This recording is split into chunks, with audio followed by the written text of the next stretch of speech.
Do you have a cat that shits too much? If so, use Rooms to Go fabric cleaner on any fabric in order to clean that fabric. I need it now. I would have totally pulled out the gag of pulling my cat out and being like, my cat used to be that way, but the cat ran away. I was like, damn. That would have been good, dude. Charlie, you got some solid lighting today. Yeah, man. Bright as hell outside. Meanwhile, my lighting is starting an hour earlier is it's impressive. Taking me out of the dark hole is what's going here, those. Dude, exactly. Charlie was on a walk about 15 minutes ago. Your boy still got the sweat on the forehead, man. Had to whip it around real quick, get back in time. But big milestone. We're at 50,000 views. Thank you to everyone. 50,000, 50K, pretty good. 55K now. What? 5K. Climbing the ladder, bro. We had a pretty good week of wrestling overall. Charlie, really quick, you weren't here during the Raw review. Right. What'd you think of Raw? Fantastic show. Was not bored at all. And when I'm not bored, I feel like it's a good show. So it's true. And so, we went off pretty solid Raw. And I thought SmackDown was good too. I thought SmackDown was moving really fast. It was one of those weeks where I looked down and it was like, whoa, it's like 9:30. When they announced that they were starting the Independence Day Battle Royal, I was like, whoa, we're at the main event already? Yeah, it's true. It did go by fast, didn't it? Yeah. And one thing that I thought was good to see, John Cena returned, basically said the reason why he's listed as a free agent is that he's going to be on both Raw and SmackDown from here on going forward. He also referenced that he might be close to being done. Do you think that that's a red herring, Garrett, or do you think he really is close to being done? I mean, I think the guy wouldn't come out and say it in his promos that he probably writes himself at this point, or that he just goes out there and probably does at this point. If he wasn't about, I mean, he's not going to, I don't think it's going to be, I think it's going to be like an Undertaker thing. I think it's going to be like, they kind of hint at it, and then they give a definitive, this is the final thing. Like, he takes the cap off or something and leaves it on a ring post. You know what I mean? Like, or whatever. Like, but I don't think that's going to be, he's going to go out at a WrestleMania, obviously. He's too big of a legend not to. And I think he'll be one of those guys that gets immediately put up for the Hall of Fame like Edge was when he had to retire. Yeah, I mean, how many people intentionally ended their careers at WrestleMania? Ric Flair, Shawn Michaels, Undertaker, and Cena are the four I can think of. Yeah. At least recent memory, those are the guys that everyone knew. There was no way their last match wasn't at Mania. So, pretty cool. John Cena was interrupted by Rusev. Charlie, it was kind of good to see Rusev, wasn't it? Man, I forgot about the short hair. It threw me off. I was like, whoa. And then I was like, wait, it's been short for months. But yeah, dude, handsome Rusev, man bun. Yeah, dude, the pop. When he came out, it was great. Get a good pop. I'm game. Do you think that maybe he should change up his shtick a little bit? Because now we have Rusev, Kevin Owens, and Jinder Mahal all doing anti-American things. Do you think that Rusev is going to get lost in the fold, Charlie? Nah, I think it works right now for him. Okay. Well, it was his thing before, anyway, before everyone else was doing it. That was just his thing. Oh, I agree. He's just been off TV now, so how many I get what you're saying. People do we need for it before it gets stale? We don't need any before it gets stale, to be quite honest. But, I don't know. I don't, if it's going to be the new theme, if like maybe there's going to be a faction form between the three of them. Who knows? Could be interesting. They already had the League of Nations. They kind of tried that, but it doesn't have to be the League of Nations. It could just be like, we're the SmackDown heel guys. We're together. League of Butt Nuggets. That'd be really interesting. Kevin Owens and Jinder Mahal and Rusev. It would be. I'd watch it. I'd be like, hey man, let's see what they do with it. They could kind of get enough promo. Interesting. Make Owens the talker. Yeah. Yeah, he would be. But I thought pretty solid promo. Basically just reintroducing two people.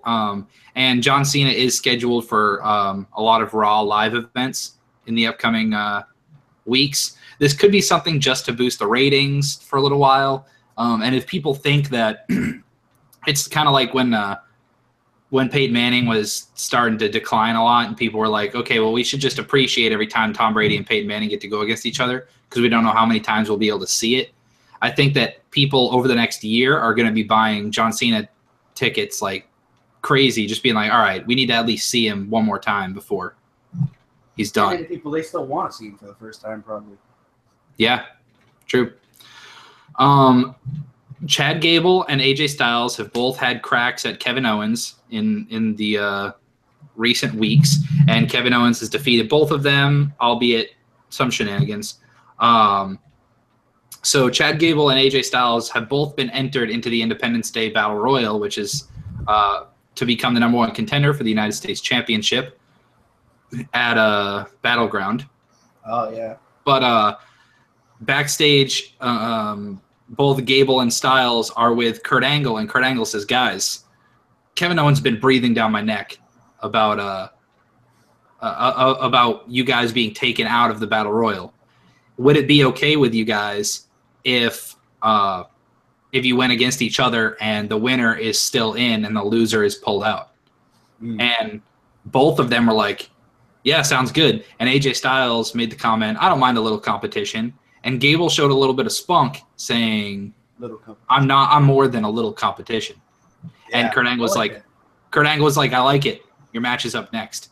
I thought that the dynamic between these three was really good. What do you think, Charlie? Hey, when I think of SmackDown, I think of something like this, and I'm loving it. Sorry, I meant Daniel Bryan, not Kurt Angle. I don't know why I said Kurt Angle. I was gonna do that thing that I do sometimes where I lead into my next thing where they're like, but Daniel, oh yeah, I love Daniel Bryan. Like it acts like it didn't happen. Usually you correct yourself, and I was like, yeah, got your back, Brady. But yeah, no, Daniel Bryan. I'm really sad when he leaves because whether or not he goes back to wrestling, he is probably gonna leave eventually. I mean, I can't see him doing this forever. I don't think he likes it. You can tell that some days he's just not having a good time. I mean, who's that? Daniel Bryan. Oh, his days are numbered too, dude. I mean, it's writing's on the wall. I mean, pretty much WWE told him he has to be in the company for some capacity. When you're hurt, your contract kind of goes on hold with the WWE. So you sign the contract for a certain number of days. And Daniel Bryan had it signed. And then when he got hurt, it was basically as soon as he was healed, he was still under contract. And so since he's unable to wrestle, he had to fulfill his contract with WWE in some capacity. And there are rumors that he's willing to chance it with his head injury and go wrestle a couple indie events, but he has to complete his contract first. So, do we even know when it ends? I mean, I heard stuff about it being recently that it almost did. Like, it's pretty soon. Just rumor. It's within, it's within the next year. And so when that day comes, do we see Daniel Bryan leave? Maybe. But I don't when the guy says openly that's what he wants to do. I mean, I don't think that guy's ever not done something he said he was going to do. Now maybe, Bree will be like, you can't do this. What about family? Maybe the kid will snap him back into it. I don't know. But anyway, yeah, this segment was good. I like when they set up the matches instead of just being like, here's the two people that are coming out. We're going to have a match. Is better. And it has some history. And then I wanted to talk more about the match itself specifically, though. All right. Go ahead. So we had the match, just to break it down. Gable showed a lot of they played the match to get more of Gable's style. So Chad Gable came out. I thought it was interesting that he's in American Alpha and on 4th of July, and he didn't even wear American gear. Styles did. Really weird. Yeah, but, he's wearing something different than normal. Yeah, so Gable came out and they did a lot of chain wrestling. Gable showed a lot of athleticism. He had a lot of offense. It was your stereotypical match where he got a lot of offense in on AJ Styles. AJ Styles came back. Gable got a near fall. Styles kicked out, hit the phenomenal forearm, and got the win. So, Garrett, I'll throw it to you first. Break it down. Yeah, I really liked this match. It was very – and I think I remember hearing in an interview with AJ that he actually did some amateur wrestling. So, it makes sense that he'd be able to fall back on some of that stuff. Obviously the guy's older. He's 40. Probably did that when he was in his 20s at the latest, so it doesn't matter because I'm sure that's one of those things that stays with you. I mean, look at Gable and Jordan. I mean, they've both probably been out of the actual amateur wrestling for a while, and they still retain it. So I just think they played to that really well. It was one of those matches that went from like spot to spot to spot to crazy spot to spot to spot. And it was just good. It was a good flowing match. And it proved that Chad Gable, whenever American Alpha just is deemed not worthy of being on the WWE anymore and they just split him up, will actually have a really decent singles run. Because still holding out on. Yeah, everyone thought that Jordan was going to be the one to break out and Gable was going to fade off. But this shows some promise. Yeah. Especially that like bridging German he does that's just super stiff. Oh man. Oh, yeah. That just like I wouldn't want to take that move. Like and you could convincingly run a program between him and Brock Lesnar because they both have the wrestling background, and I'd buy it also, you know? And I'd be like, yep. Yeah, even though he'd be much smaller. Something I want to talk about. I bet you the dude could still suplex Brock Lesnar. I bet you he could. And Lesnar would help him out. He's good. But we got the picture-in-picture during this match, which, correct me if I'm wrong, Charlie, this might be the first match where I'm actually really glad we had picture-in-picture. True. Yeah, that was a nice touch. Usually it's just a throwaway match, right? Oh, yeah. Yeah, it seems like it. To a lot of people, this might have been a throwaway match too, but I personally liked it. That's true. The people that followed American Alpha and NXT, they're really still rooting for him. So it's good to see Chad Gable out there doing his own thing. Yeah. Once again, I thought that was just really weird that he wasn't wearing American themed stuff to the ring on. Yeah, the guy from American Alpha. Yeah, like he's an American in his name, dude. Like, yeah. Whatever. The Hype Bros, we cut backstage and they're standing with each other and they're both in the Independence Day Battle Royal, which I thought was so funny because Gable and Styles just had to kill each other to get into the Battle Royal. And meanwhile, the Hype Bros are like, hey, man, Shane McMahon just told us we're in. Oh, okay. Yeah. So Zack Ryder's like, yeah, bro, like, we're going to go out there and kill it. And so Mojo is like, hey, man, just remember, I've got the advantage here. I just won the Andre the Giant Memorial Battle Royal. And Zack Ryder gives him the playful yet kind of serious, well, the only reason you won that is because I wasn't in it. Well, like I love the way that popped up because he was like, you just made the biggest mistake of your life. And I was like, Yeah. Okay.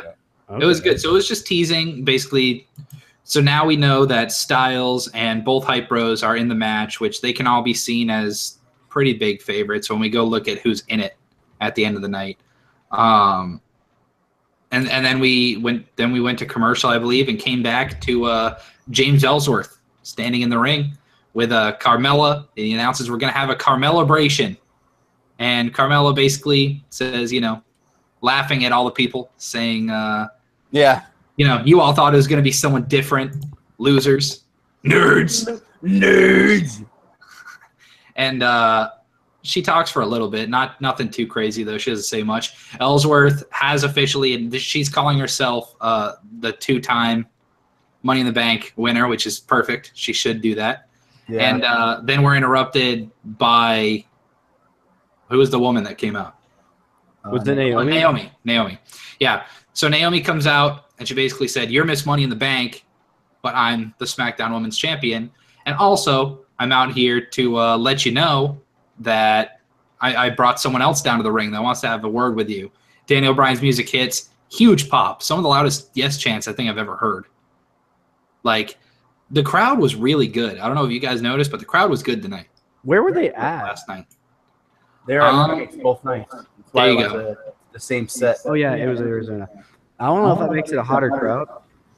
I get it, because it's really hot there. That wasn't an intentional one, but I mean, I don't know, man. That's weird. I've never really heard of a Phoenix crowd being particularly hot. I mean, no, exactly. You hear about your wrestling cities, your Orlandos, Chicago's, Philly, Philadelphia. Yeah, like it's just odd. It's like Boston for sure. Boston's a hype crowd. Yep. Like, hey, but Phoenix, you're holding it down tonight. Good job, anyone watching from Phoenix. So, AJ Styles, Daniel Bryan comes down to the ring, and just because they were in Ring of Honor together. Yeah. Well, So not Daniel together. Bryan comes down to the ring, and he tells Ellsworth that he's got a bone to pick with him. There are some consequences that need to be had. So he starts off with saying, first of all, you're banned from ring. First of all, you're getting barred from the arena. And Ellsworth is fantastic. He's like, oh, no. However, will I get back in the building? True.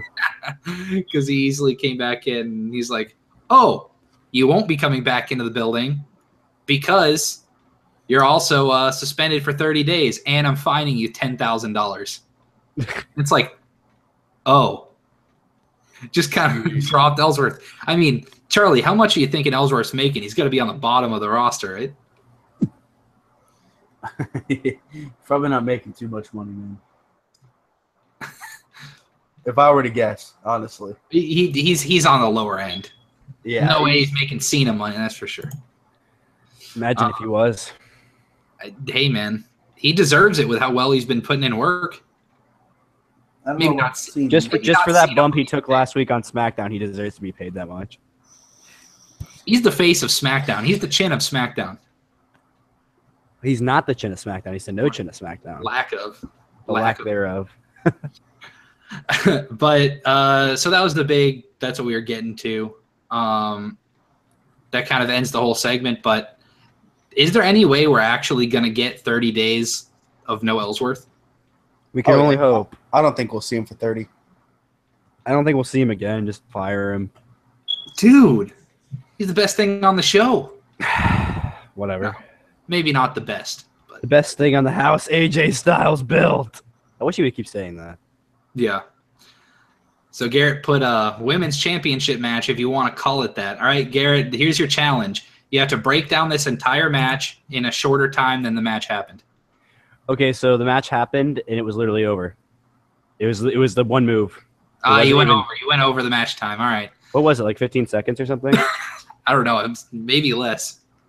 Literally, the bell went ding, ding, ding. So we had Lana versus Naomi again. The bell rang. Naomi put her in a submission. She tapped out. That was Immediately it. tapped out, bro. Immediately. I think it might have been maybe 7 or 8 seconds. Maybe less. Yeah, she went for a roll and then got on the. It was like the submission formation. Yeah, the continual burial of Lana. The ritual burial. Well, and then Tamina came out and picked her up. That was the interesting thing I wanted to get to. It seems like they're doing some sort of mentor role with Tamina and Lana. Do you think they're going to do Tamina taking her under her wing, Charlie? She could. Rick brought up the idea of is she going to be replacing Carmella in the welcoming committee? I said I don't think there is a welcoming committee anymore. I think that's kind of dead, but he brought up that idea. Already dead. Yeah, but I mean that's an idea. She could. Tamina's always kind of in like a henchman bodyguard type thing, so maybe she'll do that with Lana. Maybe. It's just Lana, it's Handsome, odd. Rusev, and Tamina. They're doing something with Tamina at least.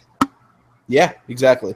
I mean, okay. Do we think WWE has any idea what Lana will be doing in a month? And maybe in their eyes, beating people up with Tamina. Dude, all these title shots he's getting, I honestly don't know if they know what she's doing week to week. Like, because I feel like they're always like, oh, should we put the belt on her? Nah, just have her get squashed again. I mean, they could have done this with Tamina at the pay-per-view or last week. They didn't have to wait till the third time Lana lost in 5 seconds. Hey, it's good for Naomi, though. I really enjoy the belt on her. Oh, yeah, I agree. Well, I mean, God, if Lana had the belt, it would not be good. no, it would be fun for about 2 seconds, and you'd be like the Jinder Mahal situation all over again.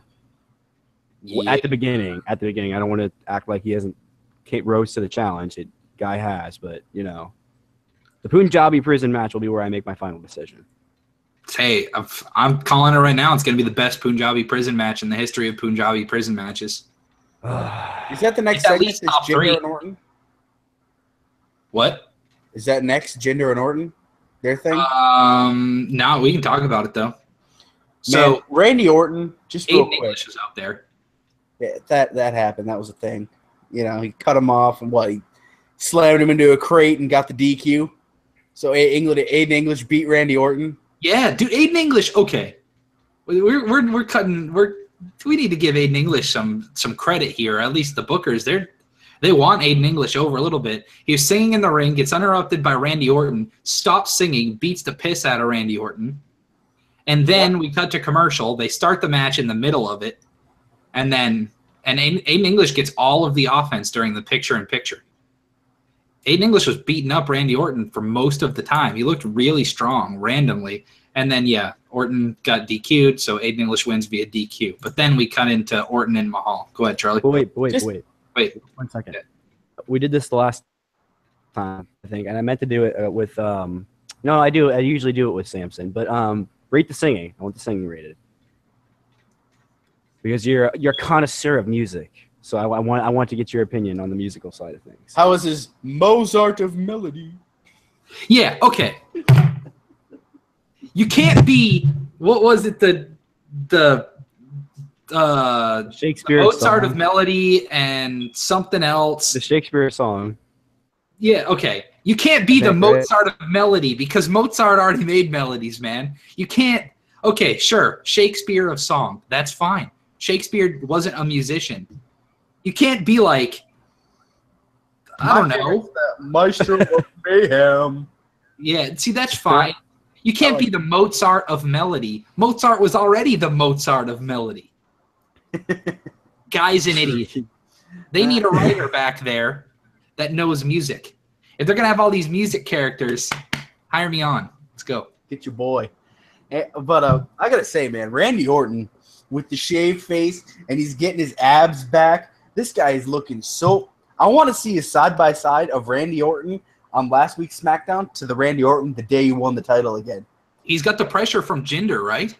Randy Orton, even at WrestleMania, like when he won, that's when he won it, right? Yeah. At WrestleMania, I want to see a side-by-side of last night and WrestleMania. In 3 months, the man has completely changed. Like, he looks inspired. He looks motivated. He's in shape. Like, he was never out of shape, but you know what I mean? He didn't have his abs back, and he was kind of, getting a little dad bod-ish. He was. Now he's got the clean shave, the ab off. I just kept thinking that last night. I was like, this is the Orton I want to see. His promos have been great 3 weeks in a row. I will say, speaking firsthand, man, when I trim this beard down, I seriously, I forget to trim it sometimes. Mm-hmm. And then I think my face is looking really fat. You trim down the beard, you instantly look about 20 pounds later. Yeah, it'll do. And he had some gray in his beard, and it was like, man, this guy's looking old, but he's not. He's only 36. But, yeah.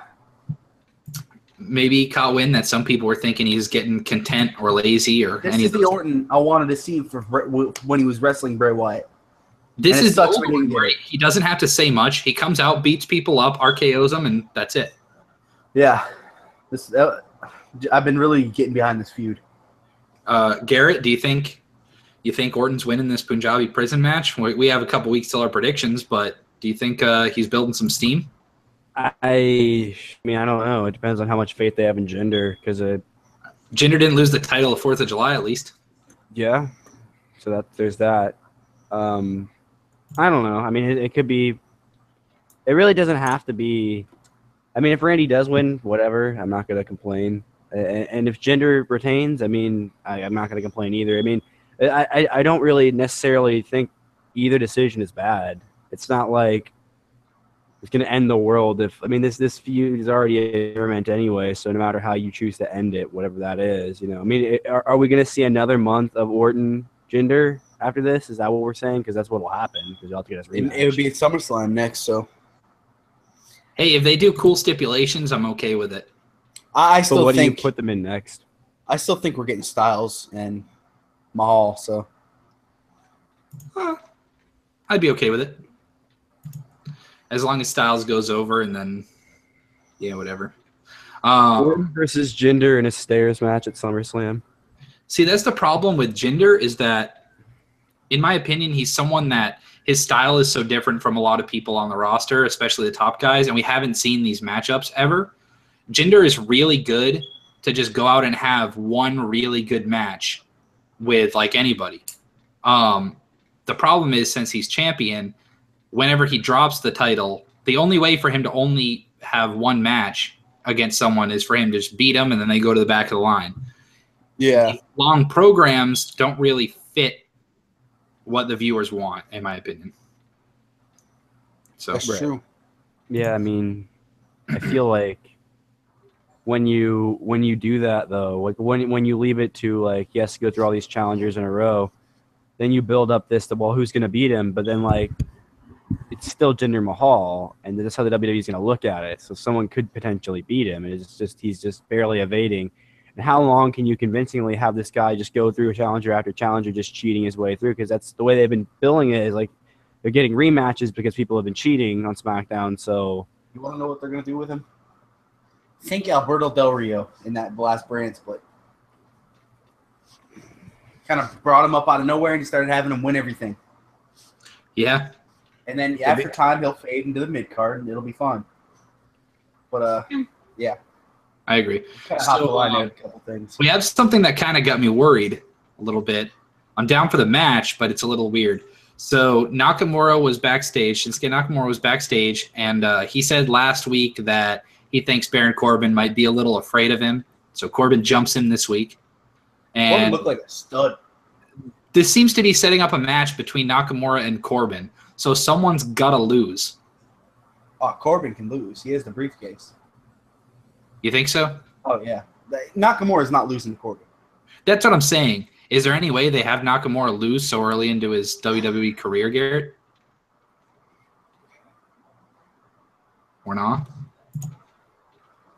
Frozen on him. I'll take it first. Yeah, go ahead. Honestly, it can go either way, man. here we go. There's one way of looking at it is Corbin does have the briefcase, and he could theoretically cheat with it. He can always cheat to win and beat Nakamura, and it'll be fine.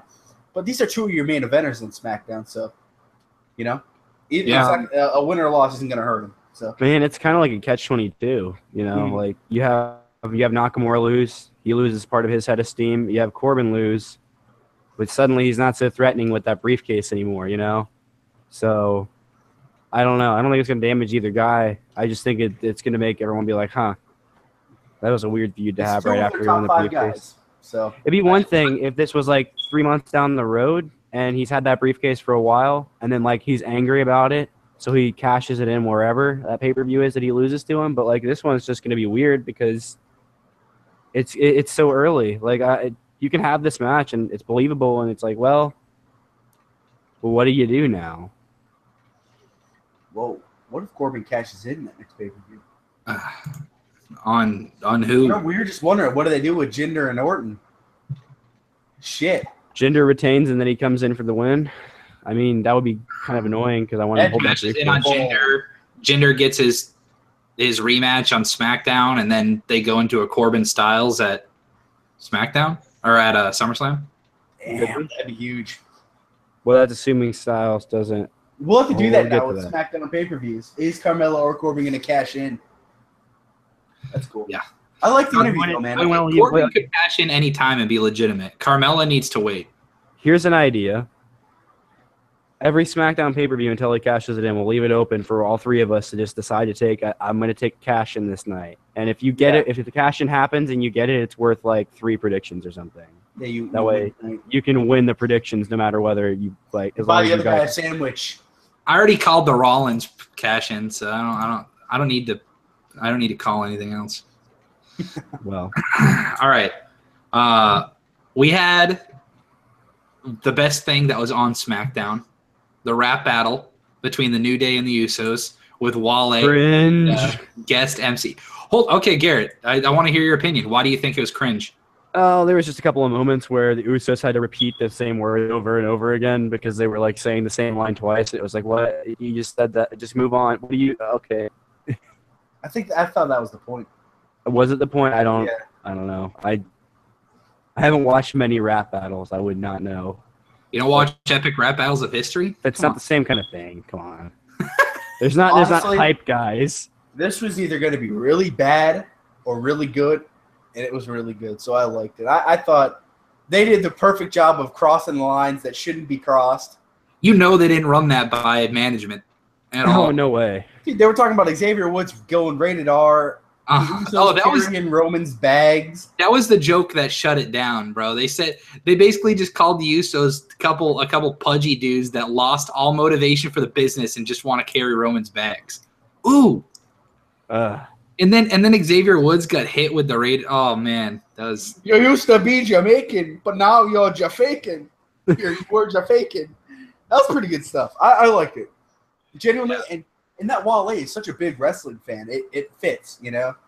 Wale did great. He's an actual wrestling fan. He's not some rapper they picked off the street to do this. So, he's not LeVar Ball. There you go. Yeah, it was fantastic. It was creative and original. Yep, and it was all just them standing in the ring. I thought it was cool that Usos brought down their little posse. Dude, yeah. They had like gangsters with them. Dude, what the hell was that? Dude, and then the New Day guys, you had that George Washington that was just you got the guy in the eagle thing doing this. This was like Usos brought down like a bunch of thugs, and New Day are just like find the Goonies. Yeah, the Usos. There can be a guy with a bandana in your rap battle crew, but why have like 5? Now it does look like you're trying to hide faces. You know what I mean? Like what? It was great. Some of the Island Boys came down for the rap battle. You know what I mean? That was pretty good. That was good, dude. It was all great. I thought it was flawless. There were a couple of like you said with the repeating of lines. Like I thought that was the point though. They repeated the rated R line. Yeah, that one did need to be repeated. Yeah, because the audience popped so much for it, they thought they had to redo it. And I think it was also they had it so rehearsed that they needed to do the line again in order to give New Day somewhere to go with it. But I mean, Wale declared the New Day the victors. By disqualification, can't have a nice episode of SmackDown without a DQ finish or 2. Yeah, Usos knocked his shoe off, right? Yeah. Those bastards. Ty Dillinger is not dead. He I don't know. He basically had an interview saying that he's going to go out and win the Battle Royal. That's it. What do you guys think of Dillinger? Either one of you guys want to take it?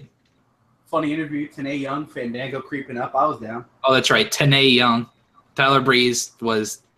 I mean, we don't know it was Tyler Breeze. Did someone bring up this idea, or was it on another podcast? The idea that those guys should recruit Ty Dillinger and they should like make a stable of the Fashion Police, Fashion Vice, whatever. I don't know. I didn't say it. I don't think Speaking it was on. of Fashion Police, there was no Fashion Files on this episode of SmackDown. Well, they got their interview in. That was the. I think they should recruit Ty Dillinger to this. The guy's hilarious, and he's the perfect 10. So you already have that in it. Oh yeah, that'd be a good stable, man. And they did a thing where like Fashion Police were like in a slump and they couldn't get a win, and they like had to call in someone to help them. Who better than the perfect 10? True. He like how dude, Mae Young Classic. Mae Young Classic logo. I like it. But yeah, it would just be really good. I'm game. Maria and Mike Kanellis had an interview. Garrett, you can talk about it. These are your people. Yes. So that shirt Mike Kanellis is wearing though. So we had the Miracle. I'm never gonna call him Mike Kanellis. We had the Miracle, Mike Bennett and Maria Kanellis, and they were getting interviewed. It was this pretty standard interview. They were talking about the power of love, which I was like, whatever. And then Sami Zayn came in to interrupt them again. Which if they do this like Lewis line, love it. Yeah, so Sami Zayn is if he does this every week and he like feuds with Mike Bennett, I'll be cool. You know what I mean? Like Mike Kanellis. It's Mike Bennett anyway. But like yeah, if that happens, I'll be cool. Yeah, the Miracle versus the Underdog from the Underground. Let's do it. Charlie, you down with that feud? Oh, dude, the character development with Sami Zayn is awesome right now. If they found a woman for Sami Zayn to pair up with, who would it be, Charlie? It'd have to be Becky Lynch, wouldn't it? Right. Why? Because red hair? Jesus Christ. No. Yeah, bro. doing. Oh, yeah, they're gonna pair him up with Charlotte. Go ahead. Oh, Naomi, who's got a husband. There's your options. On the same show, even. dude, Tamina. I think Tamina and Sami Zayn would be a cute couple. He's a heel. I don't see him switching anyone. Not anymore. She's Lana's taking a heel. Lana under her wing, dude. Lana's a heel, though. Yeah. Who knows, man? I mean, I think Becky would work. They're both funny, too. Yeah, it would work. But that might be a little overpowering. Oh, I feel like Sammy would get overshadowed by just her fiery personality. I mean, not to say that he couldn't, but he's just more of like one of those. He needs to be the like lead, and I think like she really always leads in her segments. So I feel like it might clash for a bit. Obviously, one of them would find the rhythm, but it would take a minute, and I think people would be like, I'm not sure about this. Sammy would be the lovable goon. I was genuinely laughing at this segment, though. Oh yeah, I will say. When he's kicking shit over, and then he's like talking about Huey Lewis, and they start playing his song. He's like, "Gotta go." Oh yeah, that's right. They start playing his song. He's like, "Oh crap." They're doing good with him, man. He's which was good. It led right in. It went segment. We actually had a bridge between segments, led into the Independence Day Battle Royal. Yep. We had the most predictable ending ever. AJ Styles ends up winning. Is that bad though? No, it's not that bad, but I was rooting for Harper and Dillinger. I mean, it came down to Styles and Zayn. Well, you got to think about it. I mean, they've never touched Harper. They've never done an interview with him. There's no way he's going to win. Yeah, but that's the thing. Like, out of the people that did interviews, I mean, you had what? Styles. You had Zayn, Styles. I thought it would have been interesting for Jason Jordan to win, considering Gable couldn't get it done against Kevin Owens or AJ Styles to get into the Battle Royal, and then Jason Jordan wins. I thought it was this did one of their classic setups just so to get AJ Styles in. The kind of a recontinuation of the feud, if you will. I thought it was a perfect final three. That's for sure. Who was the third one? Dillinger, Zayn, and Oh, that's right, Dillinger. Dillinger had them both up, looking like he was about to flip them. I thought he was about to. I was like, "Yo, holy shit!" Dude, Dillinger versus Owens would be awesome. Yeah, but Dillinger wouldn't win it, but it would be awesome. I think he could. Well, during the match, he could, but we had Mojo Rawley throw over Zack Ryder. That was a big deal. See, I would rather have a heel Mojo than a face or than a heel Ryder. He's more easily dislikable based on like his character. Yeah. Heel Rider is an awesome band name. Heel Rider. Yep. All right, man. It's an inside joke. You just gotta roll with it. Inside joke with who? Yourself? With the entire world. The entire world. All right, go ahead. Comment below if you know what heel rider means. No, not that. The it's a good band name thing. Never mind. We're just looking at them like waiting for it. Like what? The blob. Oh. We haven't had a blob moment in a while. God. But anyway, SmackDown went quick. We had Cena and Rusev returning with some spunk out of Gable, some Hype Bros tension. Ellsworth is suspended, a rap battle, Nakamura Corbin set up. It all worked. AJ won, which is good. AJ won. Boy. And so we're getting AJ versus Kevin Owens at Battleground, which I'm also down with. Show predictions. I believe I gave Raw a B, and I think SmackDown was better. So I'll give SmackDown an A- this week. Charlie? A+. Couldn't have been better. What? Out of curiosity, did you watch all of Raw, and what would you give Raw? Trying to think. It's 2 days old now. You got to look back. That was a hard part when we used to do these. The Raw, giving the Raw review. Let me think. Yeah, Raw. I'll list it off. You had Enzo Amore, a big cast segment. Then you had Sasha and Bayley versus Alexa and Nia. Kurt Angle, Braun Strowman segment. Samoa Joe, Brock Lesnar backstage talking. 10 out of 10. Alexander Dar, Miz TV, IC title. It'd probably get about a B+. Then Okay. there was some lame stuff, but there was some really good stuff too. Agreed. So, Garrett, SmackDown. Probably I'll give it an A. Get dabbed so hard he lost some brain cells. Who? Gary's dabbing so hard he's losing brain cells. Nothing like 3 white guys dabbing. There you go. Exactly. In fact, don't forget to like, subscribe, hit that bell button so you know when we go live, and we'll see you guys next time. Make sure you subscribe because we're only like 13 away from 500 right now, and I'll send you out on some dabs. And it's every day.